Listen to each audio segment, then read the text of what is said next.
What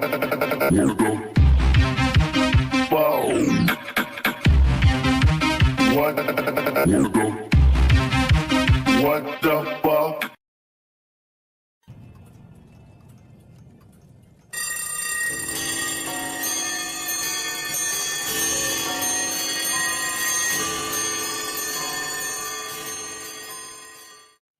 Famed science fiction author Whitley Strieber, best known for his books The Hunger and Communion, was out at the theater with his wife Anne and her friend Starfire Tor. Little did they know what would happen that night would rival anything found in Whitley's books. Nothing seems impossible to me anymore. I haven't talked about it very much. After dinner, Anne and her friend went into what they thought was an empty ladies' room. Well, it's a very small room, about 10 by 12. There was nobody in that room except for Anne Strieber and myself. So I was standing on these steps. No one went in it after the two of them went in it. And I was watching the entire time. Anne was a little bit before me, and she left and said she would wait for me outside. So I went outside, stood in front of the door, waiting for Starfire. As I slightly rounded the corner, coming out of the stall, a woman just materialized. Whoa! She didn't seem to understand where she was. She seemed confused, and then she just left the room. While I was standing there, a woman came out. I go out the door to the ladies' room, and Anne Strieber rushes up to me, very, very excited. She says, "A lady came out, but she didn't go in. A lady came out, but she didn't go in." This was pretty amazing because we knew no one was in there when we went in. So how could someone have come out who was never in there in the first place? No one, absolutely no one, went in that bathroom. Who was this mysterious woman? And how could she have appeared from nowhere? For the eyewitnesses, this is no ghost story. For them, the answer is much weirder. Something altered the timelines. We were brought together like a bad edit of a film, and that's how we almost collided. Yeah, it's pretty far out, but remarkably, time travel may indeed be possible. And proof could soon be found in a 17-mile tunnel deep underground at the border of France and Switzerland. This is the Large Hadron Collider, a 17-mile-long tunnel designed to smash atoms together in an attempt to recreate conditions that last existed just before the Big Bang, when the universe was less than a trillionth of a second old. Scientists at the LHC are trying to understand what happened in that critical moment to make our universe what it is. By solving this, they hope to shed light on some of the most fundamental unanswered questions in physics.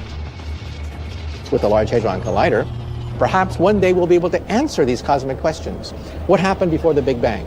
Is it possible to go through a black hole? Can you bend time into a pretzel? We're now entering the cusp of human progress. 100 years ago, think how primitive we are. 100 years from now, think of how advanced computers, artificial intelligence will be. Right now, we're at the most interesting point in human history, the cusp, when we're going to rocket through the universe. A complete understanding of how the entire universe is really constructed might enable future physicists to find a way to manipulate the fabric of space-time itself and travel into the past or future.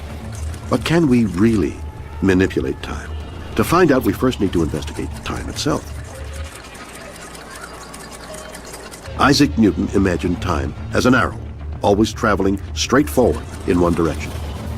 But then Albert Einstein came along and said that time is more like a river that can meander, flow at different speeds, and even eddy back upon itself. Now we look at a river and we think of the spot on the river where we are is something like the present moment.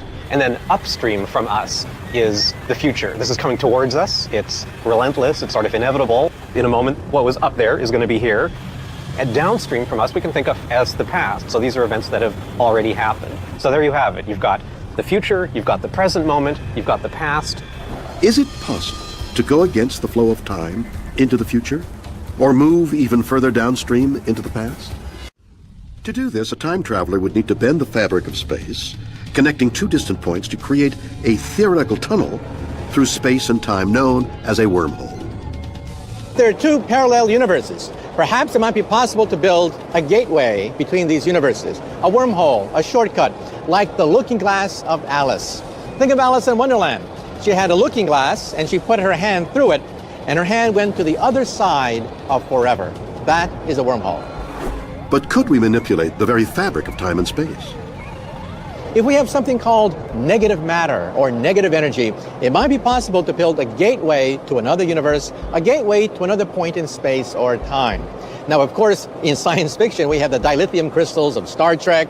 People talk about spice. People talk about other exotic chemicals that will open these gateways. Well, I'm a physicist. To us, it's negative matter or negative energy. Negative energy we can actually create in the laboratory. It's already been done, but only in microscopic quantities. Negative matter we've never seen before. If we can find a negative matter meteorite in outer space, just perhaps, maybe we can harness it to open a gateway to another universe. The only problem is the amount of energy required to punch a hole to the other side of the universe is impossible for us to achieve with our current technology. The trick is to assemble enough positive and negative energy in order to rip open the fabric of space and time. That's really hard. We're talking about the energy of a black hole, the energy of a star, in order to bend time into a pretzel. How do you exploit Einstein's theory of relativity to travel into the future? Well, it turns out it's not that hard to do. Now, it's hard from an engineering point of view. You just need a really fast spaceship, which we don't have. But if you had one, here's what you do. You just go on a long journey and come back home. Remarkably, this is possible because time behaves differently when an object or person travels at high velocity. It's called time dilation. If you move fast enough, your clock will disagree from a clock that's been left at home. A similar thing can happen if you spend a lot of time in a strong gravitational field, like near a black hole, for example. This amazing feat has actually already been accomplished. Russian cosmonaut Sergei Krikalev has spent more time in space than any other human being. From 1988 to 2005, Krikalev spent 803 days orbiting the Earth at high speed. At times, Krikalev was traveling at 17,000 miles per hour. Nowhere near the speed of light, but fast enough to travel forward in time. It's only about 1/50th of a second, so it's almost too small to even notice. But he has aged just a little bit less than, let's say, if he had had a twin brother who had stayed on the ground. He's just a little bit younger than his brother would have been. Using this theory, it may be possible to travel thousands of years into the future. Imagine traveling all the way around the circumference of the Milky Way galaxy, our galaxy. Now, it's very big. It's about 150,000 light years around. So it's going to take a long time. You start accelerating at a rate of 1g, which is the normal force of gravity that you feel just sitting here. So you have this very mild acceleration, but you keep it up long enough, you're eventually going very fast. When you get halfway around, you start decelerating, and after many, many more years, you end up back on Earth where you started from. Here's the thing. To someone who has stayed at home and just watched you go and is waiting for your return, they have a long wait because it's going to take 150,000 years before you come back. But for you, from your point of view, on board this spaceship, only 23 years will have passed. So, although it seems impossible, time travel is, theoretically at least, real. And the Large Hadron Collider could yet witness science fiction become functioning science fact. In some theories, where there's extra dimensions of space, in addition to the three that we see, little compact, tiny dimensions, extra dimensions of space, there's a speculative idea that they may be able to make a mini black hole in the Large Hadron Collider. So is it possible the mystery figure that appeared that night in Los Angeles was really a time traveler? Perhaps even from a future where science had finally answered the secrets of the universe and were now able to manipulate time?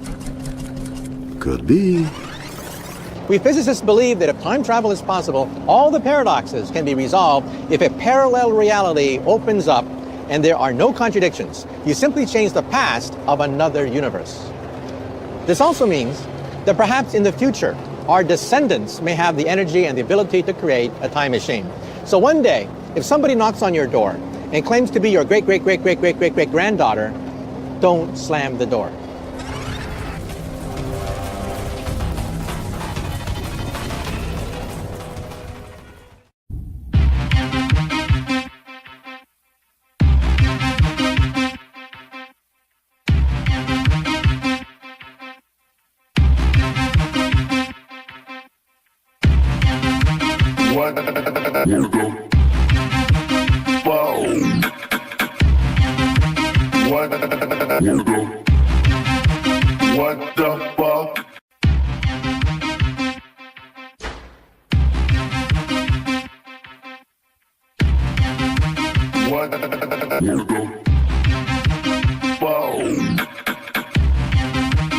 What the fuck?